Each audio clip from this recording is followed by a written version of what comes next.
After one of the best weekends of the year so far for combat sports, despite seeing my boy Stotts get absolutely flatlined, that did hurt my soul a little bit.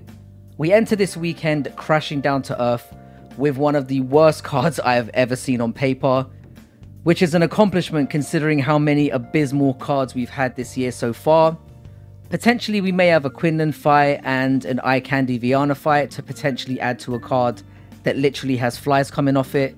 So I'll add my predictions for that should they come to fruition in the comments and on Twitter, so look out for those.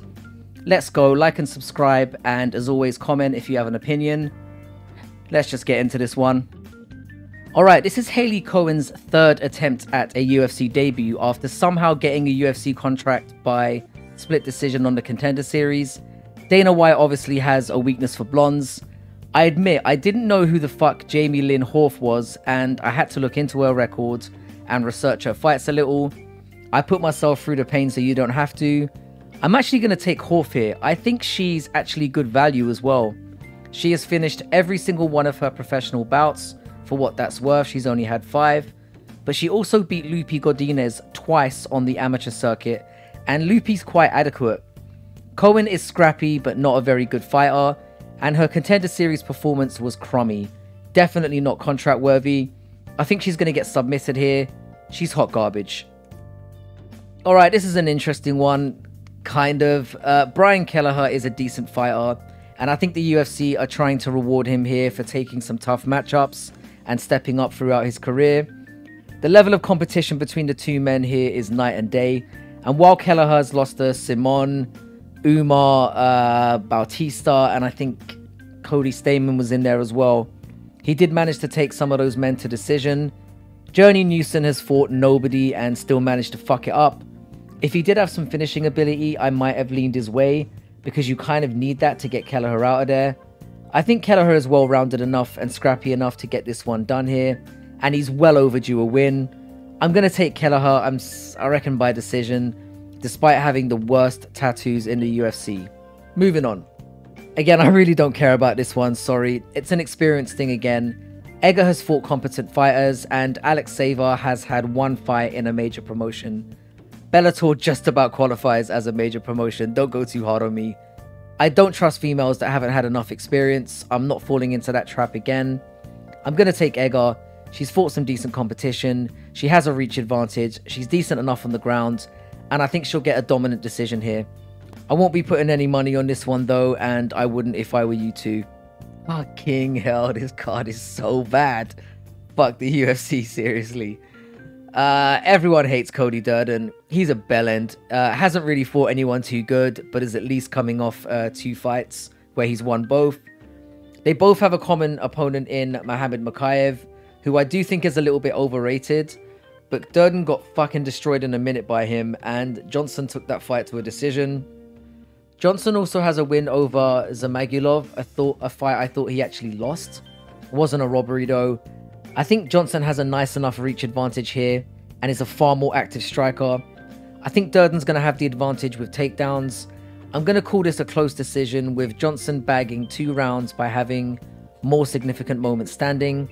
Durden will probably claim a round, getting Johnsson to the ground and failing to finish him there.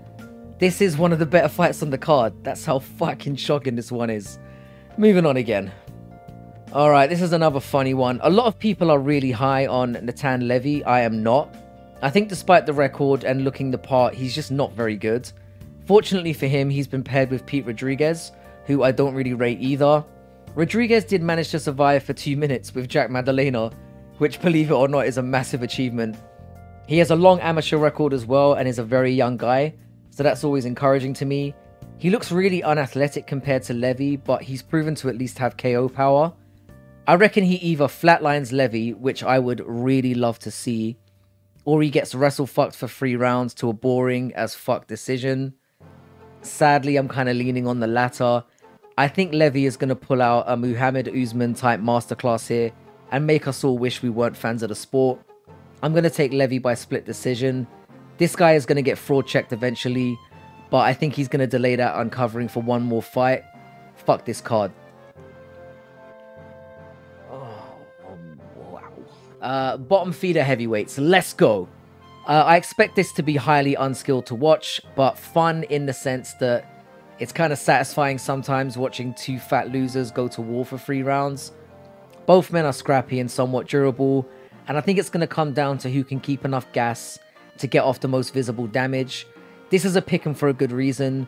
This fight resembles like when you were a kid and you would smack like 2 action figures together until one of them randomly broke. It's a coin toss whatever way you look at it, but I'm going to side with Martin Buday. I think he's the more accurate striker, and I expect no takedowns from either and a lot of clinching in this one. I trust Buday more in this area. Buday by sweaty, gross decision. A split would not surprise me either.